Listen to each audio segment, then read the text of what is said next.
Hello, everyone. My name is Dr. Rashawn Broadnax, and I am the owner of TRC Beauty Grooming and Hair Replacement LLC here in Washington, D.C.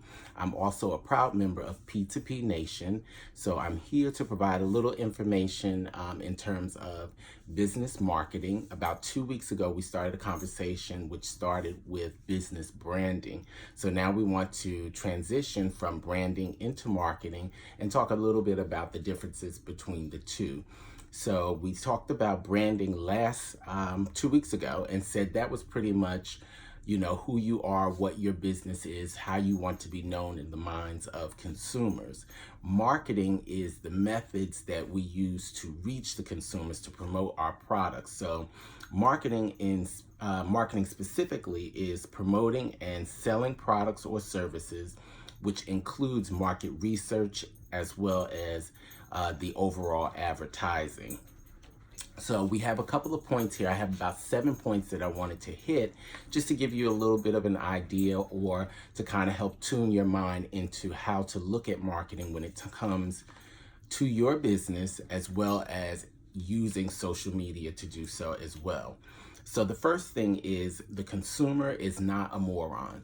I love that phrase because it speaks to the fact that a lot of times we try to talk and think above the mind of the consumer. We try to think above where they are because it then in our mind solidifies us as the authority. We don't want to do that because the consumer really knows a lot more than we think they know. There is so many different ways to research information these days. So a lot of times when a consumer comes in and they ask a question, sometimes they already know the answer because they have done research on their own, but they're coming to you for confirmation. So if you provide them any information that differs from what they've already researched, they're going to ask you why. So the the phrase is the customer is smarter than you think and always getting smarter. Again, they are using modes of social media, internet to research and find out about your product or find out about techniques, methods of doing things, and they want to know why should they come to you. What is it that you have to offer that is going to be different from everybody else? So never assume that the client or the consumer does not know, because they do. Point number two, the more informative you are with your advertising, the more persuasive it will be. So in general, you definitely want to inform the consumer, give them information. So that's how you solidify yourself as a authority in their mind, is by you giving the information. Long gone are the days, as in the beauty industry, I'll say, where we kind of keep our secrets to ourselves. We don't let the client know certain tricks of the trade and things like that. So, we used to do hair with them away from the mirror, with their backs to the mirror. They couldn't see what we were doing. And then it was like, voila, at the end, this big surprise, and they were wowed. They want to know what you're doing, why you're doing it, why is it important, how does it benefit how does it benefit them as the consumer.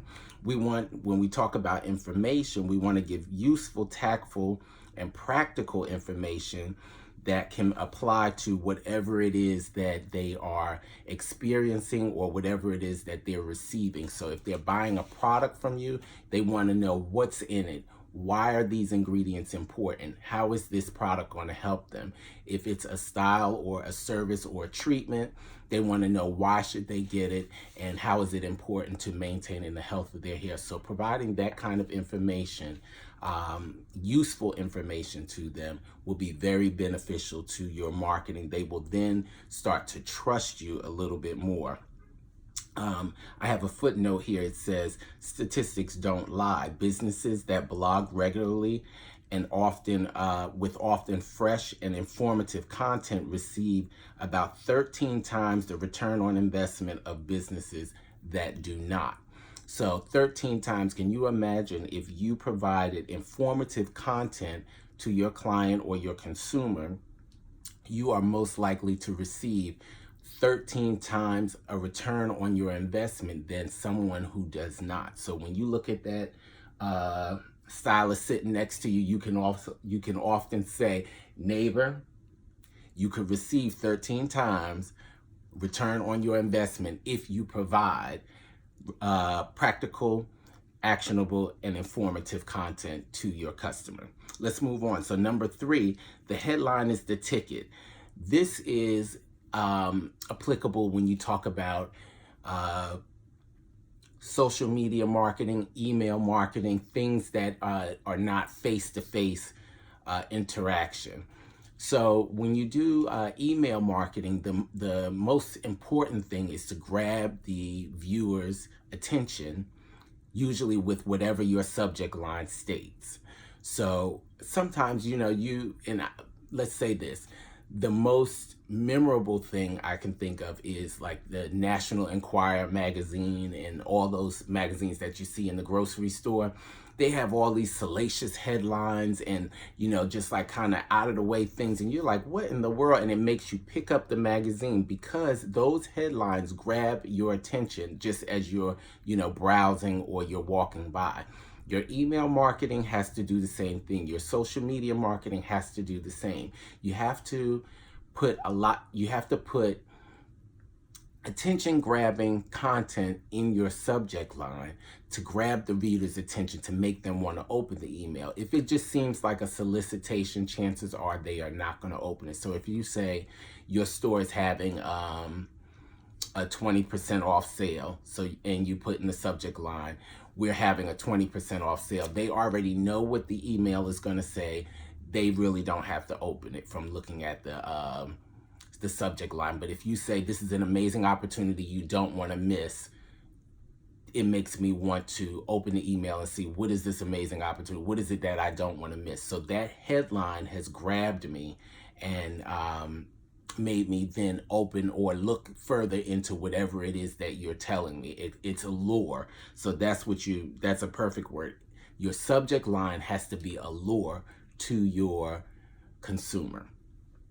Number 4, if you're trying to persuade people to do something or to buy something, it seems that you should use their language, the language that they use every day, the language in which they think. So this speaks to the fact of, don't try to use jargon or, again, lofty words that go above the ordinary consumer's understanding. And that's not to say that people, to talk about the ignorance of people in any way, but you want to use the everyday language, because the everyday language or the everyday mindset is your connection. You want to be relatable, and you want your product or your service to be relatable to those you are trying to sell it to. So you don't try to sell cleaning products to someone who never cleans. You don't try to sell relaxer to someone who says they're natural. You have to have something that draws a relation from one to the next. So again, if you're trying to persuade people of something or buy, use their language. Just use the ordinary language. When we talk about hair loss, we don't want to use so many different, scientific terms to the person says, well, I don't even know what you're talking about. You just want to say, to get the point to them, hair loss. And that will then draw them in. And then as you do your consultation or you further educate them, then you let them know what particular type of hair loss they may be experiencing. You can let them know that there's several different types. That's like now currently everybody says, I have alopecia. And they think that, we as the scientists, we know exactly what they're speaking of. There are so many different types of alopecia. And that's what we will then educate them on at a later time. But right now, you just have a form of hair loss, or you say, are you experiencing hair loss? Are you experiencing a dry scalp? You don't have to use the scientific term, but are you experiencing dry scalp? Just like, what's that shampoo? Head and Shoulders. They don't say, are you experiencing the technical term for dandruff? They say, Are you experiencing dry, itchy scalp? So they're using words and language that is relatable to the everyday person. That's just a quick, example. So as we move on to number 5, you want to work with people who are better than you are, and then leave them to get on with it. So you want to build a team when it comes to marketing. You want to build a team of people who know just as much, if not more, than you do when it comes to marketing, and leave them to do the work. As a business owner, you cannot do absolutely everything. Now, that's not to say in the beginning, you will have to do everything. And so you start your marketing efforts small and you grow them. But as your business starts to grow, you may have to pull other people in. You may have to use a street team. You may have to use a social media manager. You may have to use a advertising manager, in general, that may reach out to news outlets and, produce commercials and things like that as your business starts to grow. But in the beginning, it may just be you. You want to use what you know to make things work. And then as you grow, you bring on other people, not people who don't know as much as you know. You want to look for people who know a little bit more, because that's how we grow our business. We have to constantly continue to move forward. So you want to find people who know a little bit more than you. I think it was Oprah who said, she never hires she never hires people who know less than what she does. She likes to be the person in the room who knows the least, because then that's the opportunity for her to gain more knowledge. And that is how she has built her empire, is by to continue to grow and learn from those that she brings into her organization. It doesn't make sense for her to be the person who knows the most, because then everything is up to her. There's no point for her team. She has to have people to help carry her brand forward. And that's how you have to look at marketing as well. Again, in the beginning, you start with just yourself, but as things grow, you find other people who know just a little bit more than what you do to help grow the business, and they specialize in certain things. So again, you may have that person that social media is their specialty. Allow them to do the work of the social media. Allow the person who produces your commercials or your videos to do that. Allow the person who produces written content ads to do that, which frees you up to do other things. But these are their specialties, and that is how the best way to get marketing team to work. So the biggest mistake you can make is to see talent as a threat, instead of seeing them for what they really are, partners in a grand adventure. Marketing is a collaborative effort. It's okay if you're not always the smartest person in the room. And I love that phrase. Again, it's okay if you're not always the smartest person in the room. So number 6, we're almost done. Advertising people who ignore research are as dangerous as generals who ignore decodes of enemy signals. Let me read that to you one more time. Advertising people who ignore research are as dangerous as generals who ignore decodes of enemy signals. Research is absolutely essential to identifying what the customer wants from you and what they think your brand is. If you're not taking the time to be analytical with your business, you're going to fall by the wayside. Again, if you're not taking the time to be analytical with your business, you're going to fall by the wayside. So this I thought was very, very important. And I'll tell you a quick little story that recently, I am a recent graduate of a university with a degree in HR management. During that course study, I took a marketing class.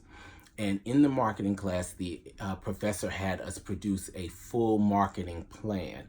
And in doing so, you break down all these various facets, to your business. And it talks about the demographic, your area, what is your goal, all these various things. That is your research. In order to produce that information, you have to research. What I found out about that was it made me look at the area that I was in to see if my business would thrive in that area. It had me look at the potential clientele in that area to see would they be interested in purchasing what I had to sell. Those are all the things. Those are your aspects of market research. It's very, very important to do your market research because, again, it will let you know if you're in the best location, if you are going about your business the best way possible, if your business is even going to be viable at all. So research is very, very important. The last thing is pretty much a statement. I notice increasing reluctance on the part of marketing executives to use judgment. They are coming to rely too much on research, and they use it as a drunkard uses a lamppost for support rather than illumination. So that means that, in a nutshell, what you have to do is when you do your research, use good judgment. And we see this, we've seen this fairly recently with a lot of the advertising of various companies. Even though people provide you good, or they provide you good research for your business or for a particular market on a particular product, you as the owner have the authority to approve or decline. And that's where your good judgment has to come in. The point of that whole phrase is to use good judgment. We've seen it most recently with, it started, I believe, with the H&M advertisement where they had the young African-American boy with the shirt on, speaking about he was the cutest little monkey. That put everybody up in arms on social media, and I believe that that was poor judgment on behalf of the marketing executives as well as the owner, possibly if they approved it. Maybe not the owner, but definitely the marketing executives. They should have caught that and exercised good judgment and said, this may not be the best ad to produce. Now we've seen it, through other companies. We saw it with Gucci, who produced the turtleneck shirt, excuse me, with the red lips. So you were able, it was a black turtleneck sweater that you were able to lift up, and it came up about here, but it had large red lips. And, we looked at it as being indicative of an African-American person. It was more of a mockery, is how it was taken. So maybe it was not produced as such, but, that's not for me to judge. But it was seen as a mockery. And so I can say then the executives that looked at that garment, they did not exercise good judgment when they produced it, not looking at it from the lens of this may be deemed or seen as a racial type thing. And then lastly, I think it was, I want to say, and forgive me, I may be mistaken, so maybe I should not say a name. However, there was another garment maker who came out with a hooded sweatshirt where the tie around the neck was a noose. And so all of these things that were produced, while they may have said, well, this is a creative outlet, and all these various things, the executives who allowed it to go forth did not exercise good judgment in doing so. And I believe that, unfortunately, these things that we see, they have kind of hurt some of these brands. They have brought more awareness to the people of how the executives may be thinking in producing the brand. So I would just say, when you think about your advertising, you ultimately want to exercise good judgment in what you're doing to make sure, or to kind of alleviate the possibility of offense to anyone, anything that can cause a blemish on your brand. because ultimately that's what this thing is all about. That's what marketing is about. It's about pushing your brand forward and making people recognize it more so than they are. So again, those were my 7 things in terms of marketing. We can go into further talks about specific social media marketing in the future, if you'd like to do that. But I just wanted to give you 7 quick points, just something to kind of think about as you move forward and and start to market your business and think about how to. But the one thing that I can suggest, and I would definitely suggest that each business owner do, is do your own little market research study. Do a marketing plan. It will definitely help you and give you ideas as to what to do with your business and how to push it forward. So again, my name is Dr. Rashawn Broadnax, and I am here in Washington, D.C., a very proud member of P2P Nation, and I am looking forward to sharing more information with you in the future. If you have any questions or anything, any questions about what we've covered, or any questions in general about marketing your business or branding, please feel free to leave it in the comment box below. Dr. Robinson will get that to me, or I will see it myself, and I'll be more than happy to respond to you. You can also send me an email, or not an email, but a direct message, and I'll be more than happy to respond to you that way. So again, I'm so happy to have the opportunity to provide this information for you, and look forward to doing so again in the future. Have a great day.